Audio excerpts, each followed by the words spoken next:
Olá pessoal, hoje vou dar o papo sobre Homens de Barro. Você já ouviu falar de Homens de Barro? É cinema brasileiro conquistando o mundo e é por isso que está aqui também no Papo de Cinema. Homens de Barro já está em cartaz nos cinemas, estreou primeiro em Porto Alegre e depois foi se espalhando pelas principais cidades do país. Por que estreou primeiro em Porto Alegre? Porque se trata de uma produção gaúcha. Na verdade, quase isso. É uma coprodução argentina com o Brasil, que foi filmada no Rio Grande do Sul. A ideia inicial era filmar ali nos arredores de Buenos Aires, por questões de orçamento e tal, foi transferido para o Brasil e se filmou na zona sul de Porto Alegre. Curioso porque isso não está explícito na trama, só quem viveu sabe, é aquela velha pegadinha. Então assim, se você conhece aquela região, já passou por aqueles lugares, você vai identificar em Homens de Barro os mesmos ambientes. Mas a linguagem é completamente universal.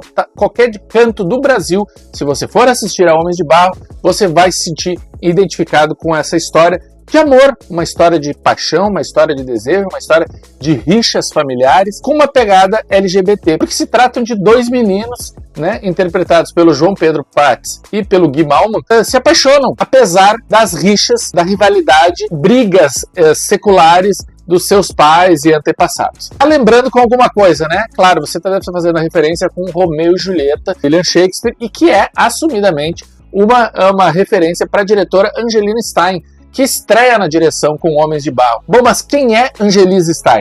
Angelisa é uma produtora de cinema, uma grande experiência, que já trabalhou em vários projetos, inclusive ela esteve envolvida, por exemplo, com títulos que vocês já devem ter visto, como O Palhaço, dirigido pelo Selton Mello, ou Zama, da Lucrécia Martel, ou seja, são filmes muito referendados, que agora está estreando como realizadora. Homens de Barro é o primeiro longa-metragem que ela assina como cineasta. Essa história de amor, de paixão, de desejo entre dois meninos numa zona mais afastada das grandes capitais, né, mais do interior, com certeza vai ter também preconceitos, vai ter que lidar com a visão dos outros, interferência de terceiros.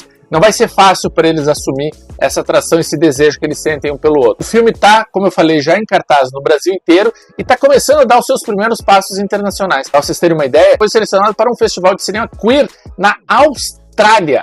Sim, Homens de Barro vai ser exibido no início de março, no outro lado do planeta, lá na Austrália, representando o Brasil. Como eu falei, é cinema brasileiro de melhor qualidade circulando pelos 4 cantos do planeta. Ou seja, tem Ainda Estou Aqui, tem Festival de Cinema de Berlim com muitos brasileiros e tem também Homens de Barro fazendo bonito na Austrália. Ficou curioso? Quer saber mais sobre cinema queer brasileiro, cinema produzido aqui no nosso país? Fique ligado no Papo de Cinema, que volta e meia a gente aparece por aqui para dar o papo. Homens de Barro é no Papo de Cinema.